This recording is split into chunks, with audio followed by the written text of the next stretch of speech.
तो बहुत बहुत स्वागत है जोरदार तरीके से मेरे देश के जितने भी ग्रेजुएट एस्पिरेंट हैं। बिल्कुल मैं कहूँगा अपेयरिंग है या आपने ग्रेजुएशन कर लिया है, आपने बीए किया, आपने बीएससी किया, आपने बीसीए किया, आपने बीबीए किया, आपने बैचलर की कोई भी डिग्री कंप्लीट की हुई है। ऑब्वियसली आप एक बेहतर और सिक्योर करियर चाहते हैं। और मुझे लगता है जब ग्रेजुएशन की हम बात करते हैं तो फौज को लेकर कहीं ना कहीं थोड़ी सी कम अवेयरनेस है। बट आपको ये चीज़ जान के बहुत सरप्राइज होगा कि आप एक सिंपल ग्रेजुएट होकर के भी फौज में जाने के एक साल में 8 मौके पा सकते हैं। मतलब 8 एसएसबी एक साल के अंदर आपके सामने होगी फौज का हिस्सा बनने का, अधिकारी रैंक पे, ऑफिसर रैंक पे। बट लैक ऑफ अवेयरनेस की वजह से आप इन फॉर्म को नहीं भरते हैं। और बड़ी कमाल की बात कि आपने ये सारे फॉर्म अपीयरिंग में फिल कर सकते हैं। आप दैट मीन आप जब फाइनल ईयर में हैं तभी थर्ड ईयर में ही इन सारे फॉर्म को फिल कर सकते हैं, एग्जाम को फेस करके सफलता तय कर सकते हैं। आज मैं जब ग्रेजुएट बच्चों को देखता हूँ इस देश के अंदर, बहुत चिंताएं हैं। हम बात करते हैं बड़ी बड़ी सिविल सर्विसेज को लेके, कितनी लिमिटेड सीट्स हैं आपके पास। अगर टेक्निकली देखें तो 500 के आसपास सीट केवल आईएएस के। इतने सारे रिजर्वेशन फैक्टर, इतने सारे रिजर्वेशन, कितनी ही सीट, इतना बड़े लेवल का एग्जाम, और देश के 20 लाख कैंडिडेट अपीयर हो रहे हैं जिस एग्जाम में, केवल उतनी लिमिटेड नंबर ऑफ सीट्स के लिए। भाई एक्स्ट्रा इंटेलिजेंट की जरूरत है। बट उन सब के बीच आप शायद भूल जाते हैं कि फौज अपने आप में आपको 2500 से 3000 वैकेंसी हर साल देता है कमीशन कैटेगरी में ए ग्रेड ऑफिसर कैडर के लिए। बट फिर से वही लैक ऑफ अवेयरनेस की वजह से हमारे ग्रेजुएट एस्पिरेंट नहीं भर पाते। ग्रेजुएशन के बाद बहुत सारी निराशाएं, कन्फ्यूज़न, कहाँ जाएं, क्या करें। लक्ष्य तो हम साध रहे हैं सर, बट उसमें संख्या बहुत कम है, कंपटीशन बहुत है, रिजर्वेशन बहुत है। बट उन सबसे हट करके एक बेहतर अपॉर्चुनिटी के तौर पे क्या है, ये जानना आपके लिए ज़रूरी है। और मुझे बड़ा गर्व हो रहा है इस वीडियो को आज बनाते हुए। मैं चाहूँगा देश के जितने भी ग्रेजुएट्स हैं इस वीडियो को जरूर शेयर करिए।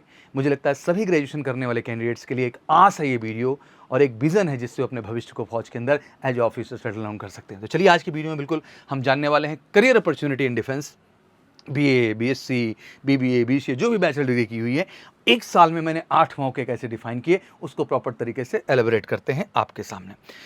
सबसे पहली चीज, सबसे पहले एंट्री हम देखते हैं सीडीएस के तौर पे, that is called combined defence services. Boys and girls both can apply for this. Age मोटा मोटा 19 से 24 साल तक, ठीक है। क्वालिफिकेशन की बात करें तो ग्रेजुएट हो सिंपली आप, अपीयरिंग है, पास्ड है, दोनों ही केसेस में। 2 अपॉर्चुनिटी नहीं है, आपको जो है 2 मौका मिलता है एक साल के अंदर केवल सीडीएस के माध्यम से। अगर एक साल में टोटल जोड़ दूं मैं दोनों अपॉर्चुनिटी को तो 920 वैकेंसी, मतलब 920 ऑफिसर की आपकी पोजीशन आती हैं केवल सीडीएस के माध्यम से। आप सोचिए, नहीं है अवेयरनेस। 2 मौके साल भर में आपको इसके लिए मिल रहे हैं। प्रक्रिया बड़ी सिंपल है, रिटन है, एसएसबी है, मेडिकल है, फिर फाइनल मेरिट लिस्ट है। और बहुत हवा मत बनाइए कि इसमें हाइट 100 मालूम नहीं क्या चाहिए, ऐसा कुछ नहीं भाई। 157 सेंटीमीटर की आइडियल हाइट अगर आपकी है तो आप एलिजिबल हैं, और ये बड़ा बेसिक हाइट है, ठीक है।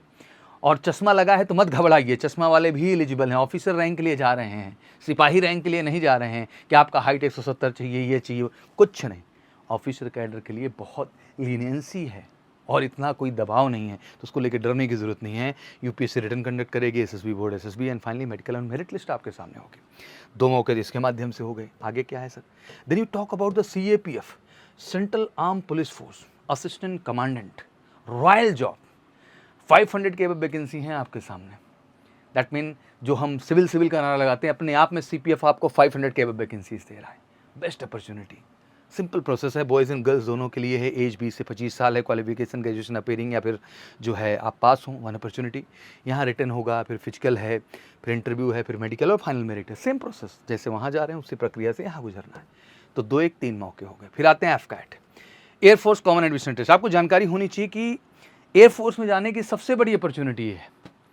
अगर हम 10+2 लेवल पे देखें तो 120 सीट होती हैं हमारे पास, बट जब मैं यहाँ उठा के देखता हूँ तो 350 के आसपास सीट, साल भर में 700 सीट केवल एफकैट के माध्यम से आती हैं, जो है ग्रेजुएट एस्पिरेंट के लिए। बट अगेन अवेयरनेस नहीं है सर, जिसमें टेक्निकल ब्रांच के लिए है, फ्लाइंग के लिए है, ground duty, technical non technical दोनों हैं एग्जैक्टली।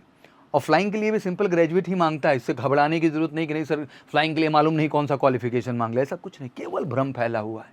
सिंपल ग्रेजुएट अप्लाई करिए, बड़ी opportunity. 700 vacancies, boys and girls both के लिए, एज 20 से 26 साल तक, क्वालिफिकेशन ग्रेजुएशन अपीयरिंग है, पास हो। 2 अपॉर्चुनिटी साल में आपको मिलेगी। प्रक्रिया वही है, रिटर्न, एसएसबी, मेडिकल एंड आपका फाइनल मेरिट लिस्ट। तो हो गया भाई 2 1 3 2 5 अपॉर्चुनिटी। फिर आता है ICG AC, Indian coast guard assistant commandant. बढ़िया भाई, कोस्ट गार्ड का नाम तो सुना होगा, कोस्टल फोर्स का भी नाम सुना होगा, भारतीय तटरक्षक बल का नाम सुना होगा, वहाँ पे भी असिस्टेंट कमांडेंट रैंक आती है। जैसे CPF-AC है, central arm police force assistant commandant, वैसे ICG-SC आपका है। बेहतरीन opportunity, only boys can apply, इसमें केवल बॉयज़ के लिए अपॉर्चुनिटी है। एज 21 से 25 साल, क्वालिफिकेशन पास्ट जो है ग्रेजुएट हो। 2 अपॉर्चुनिटी इसमें भी साल भर में है।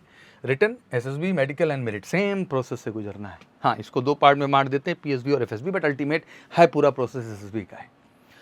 तो 2 अपॉर्चुनिटी ये हो गया। तो देखें आप 2, 2, 4, 1, 5, 2, 7 अपॉर्चुनिटी हो। फिर talk about the TA, territorial army की बात कर लें, बॉयज़ एंड गर्ल्स बोथ के लिए 18 से 42 साल तक एज है। 12th पास के साथ साथ ग्रेजुएट भी हों आप और एम्प्लॉय हों कहीं ना कहीं, और एक बार अपॉर्चुनिटी देता है। यहाँ भी रिटन, SSB, मेडिकल और फाइनल मेरिट है, मतलब 1 मौका ये देता है। तो एक तरीके से 7, 1, 8 मौके। तो ये 8 मौके आपके पास हैं 1 साल के अंदर, और सिंपल ग्रेजुएट होकर के भी आप इसके लिए अप्लाई कर सकते हैं। तो फिर इंतजार किस बात का कर रहे हैं, इसके विषय में अवेयर होइए, देश में एक जागरूकता लाइए। बहुत सारी अपॉर्चुनिटी के बारे में आप बात करते हैं, बट मुझे लगता है आज हर यंगस्टर को जो फाइनली ग्रेजुएशन में है, इस अपॉर्चुनिटी के बारे में बात करना चाहिए और बढ़ चढ़ के पार्टिसिपेट करना चाहिए अपना भविष्य सही दिशा में ले जाने के लिए। इससे ज़्यादा अपॉर्चुनिटी कहीं नहीं है। मैं बता दूं आपको, ग्रेजुएशन लेवल पे सबसे ज़्यादा आपको आर्म फोर्सेस में अपॉर्चुनिटी मिलती है एज ऑफिसर जाने के लिए।